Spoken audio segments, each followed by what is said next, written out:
देखिए, मेंडल ने 7 इयर्स यानी 7 साल तक ये सारे तमाम एक्सपेरिमेंट करके काफ़ी कुछ एक्सपीरियंस जो है वो गेन किया था। तो उस एक्सपीरियंस के बेस पर उन्होंने सबसे पहला लॉ दिया, that is law of dominance. Law of dominance क्या कहता है, देखिए, every character controlled by factors.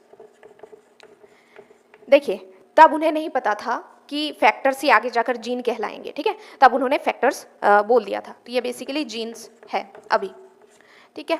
उसके बाद and factors occur in pairs, और ये जो फैक्टर्स हैं जो अभी हम लोग जानते हैं जीन, ये हमेशा पेयर में रहेंगे यानी 2 रहेंगे, ठीक है। और तीसरा, in case of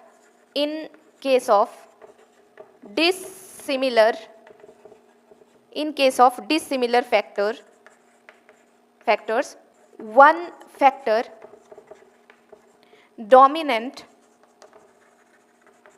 the other, ठीक है।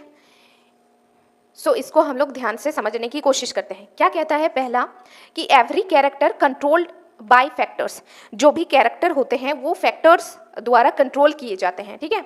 और ये जो फैक्टर्स हैं ये हमेशा पेयर में आपको देखने को मिलेंगे। और in case of dissimilar factors, मतलब अगर एक कैपिटल टी हो और एक स्मॉल टी हो तो one factor dominant the other, तो ये जो कैपिटल टी है ये स्मॉल टी पर डोमिनेंट हो जाता है, तभी जो है वो प्लांट क्या होता है, टॉल होता है, क्योंकि ड्वार्फ की चलती नहीं है, because capital T small T पर डोमिनेंट कर जाता है। इसी लॉ की वजह से आप F1 generation and F2 generation को भी देख सकते हो, क्योंकि F1 जनरेशन में हमें क्या मिला था, F1 जनरेशन में हमें मिला था कैपिटल टी और स्मॉल टी, और इसमें सारे प्लांट कैसे मिले थे हमें, लंबे, है ना, यानी टॉल प्लांट्स मिले थे। तो अगर ये लॉ ऑफ डोमिनेंस एग्जिस्ट नहीं करता तो ये टॉल कैसे होता फिर, है ना, ये तो मिडिल हाइट का होना चाहिए था, बिकॉज यहाँ पर दोनों अलील प्रेजेंट है, एक कैपिटल टी एक स्मॉल टी, तो प्लांट हमारा मिडिल हाइट का होना चाहिए था, लेकिन हमें मिला कैसे था, टॉल प्लांट मिला था ना। तो ये तो तभी संभव है जब ये कैपिटल टी जो है स्मॉल टी पर डोमिनेंट हो जाए, है ना। तो और उसी प्रकार से अगर आप F2 जनरेशन की बात करें तो हमें 3:1 में tall plant and dwarf plant देखने को मिला था, जबकि F2 जनरेशन में हम लोग क्या कर रहे थे कि टॉल प्लांट को टॉल प्लांट से ही फर्टिलाइजेशन करके हमने देखा, तो सारे प्लांट टॉल मिलना चाहिए था फिर, है ना, लेकिन कुछ ड्वार्फ भी तो मिले हमें, बेशक ही कुछ ड्वार्फ भी मिले कुछ टॉल भी मिले। तो ये सब क्यों हो रहा है, because of the law of dominance, क्योंकि हमें F2 जनरेशन में कैसे मिले थे पेयर्स, आप यहाँ पर देखिए, एक कैपिटल टी स्मॉल टी, एक कैपिटल टी स्मॉल टी, एक दोनों कैपिटल टी टी और एक स्मॉल टी, तो 3:1 में हमें मिले थे। तो ये कैपिटल टी स्मॉल टी पर डोमिनेंट है तभी ये प्लांट जो है टॉल है, ये भी इस पर डोमिनेंट है तभी ये प्लांट टॉल है ना। अब आई होप कि आपको लॉ ऑफ डोमिनेंस का जो कथन है, जो स्टेटमेंट है, वो समझ में आ गया होगा।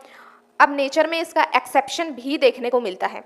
अब एक्सेप्शन का मतलब ये नहीं कि लॉ ऑफ डोमिनेंस ये गलत है, नहीं, बस नेचर में हमें इनके एक्सेप्शन भी देखने को मिलते हैं। देखते हैं कि लॉ ऑफ डोमिनेंस का एक्सेप्शन कौन कौन से हैं। तो नाउ हम लोग पढ़ेंगे इसके एक्सेप्शन। पहला है इनकम्प्लीट डोमिनेंस, इनकम्प्लीट डोमिनेंस, ठीक है। दूसरा कोडोमिनेंस, कोडोमिनेंस, ठीक है। अब इन दोनों को पढ़ने से पहले हम थोड़ा सा कंसेप्ट देख लेते हैं डोमिनेंस का, मतलब कंसेप्ट ऑफ डोमिनेंस थोड़ा सा देख लेते हैं। कि कंसेप्ट ऑफ डोमिनेंस को हम 3 पार्ट में डिवाइड करके देखते हैं, केस 1, केस 2, केस 3। अगर हमारे पास एक क्रोमोसोम है जो बिल्कुल हेल्दी है उसका डीएनए, ठीक है, और एक क्रोमोसोम है जो डिफेक्टिव है, इसमें म्यूटेशन हो गया है सपोज, ठीक है, कोई भी नेचर में यूवी रेज के कारण, कोई भी म्यूटाजेंस के कारण इसके ये वाला जो क्रोमोसोम है इसका डीएनए में म्यूटेशन हो गया है। ये हेल्दी है तो इससे हेल्दी आरएनए बनेगा और हेल्दी प्रोटीन बनेगा, और सपोज ये प्रोटीन कोई एंजाइम है जो प्लांट हाइट को लंबा करता है, ठीक है, जिसकी वजह से प्लांट जो है लंबे हो जाते हैं। अच्छा, इस वाले की बात करूं मैं तो ये तो खराब हो गया है इसका डीएनए, तो ये क्या करेगा, फॉल्टी आरएनए बनाएगा। फॉल्टी आरएनए से या तो फॉल्टी प्रोटीन या फिर नो प्रोटीन, ठीक है। तो अब क्या होता है कि ये खराब होने की वजह से ये वाला जो क्रोमोसोम है, इसका जो डीएनए है, ये कुछ ज़्यादा ही प्रोटीन बनाता है ताकि इसका भी भरपाई कर सके और ये हमारा प्लांट को टॉल कर सके, ठीक है। तो ये इस सिचुएशन में, इस केस में ये कैपिटल टी होगा और ये रिसेसिव स्मॉल टी होगा, ठीक है। और यहाँ पर तब क्या करेगा, ये कैपिटल टी स्मॉल टी पर डोमिनेंट हो जाएगा, बिकॉज इसी से प्रोटीन बन रही है। स्मॉल टी तो कुछ कर नहीं पा रहा है, ठीक है।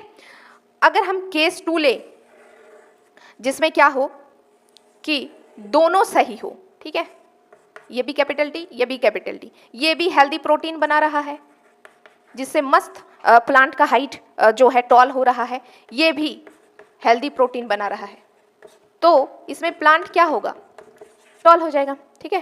थर्ड केस की बात करूं तो इसमें सपोज दोनों खराब है, दोनों म्यूटेशन, दोनों म्यूटेटेड है, ठीक है। तो स्मॉल टी, इसमें फिर प्लांट टॉल नहीं हो पाएगा, ड्वार्फ होगा, क्योंकि इसमें कोई एक होना चाहिए जो हेल्दी प्रोटीन बना सके, तो प्लांट टॉल हो जाएगा।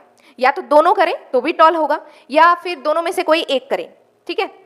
लेकिन अगर दोनों खराब हो तो उस सिचुएशन में प्लांट ड्वार्फ हो जाएगा। आई होप आपको डोमिनेंस का कॉन्सेप्ट समझ में आया होगा।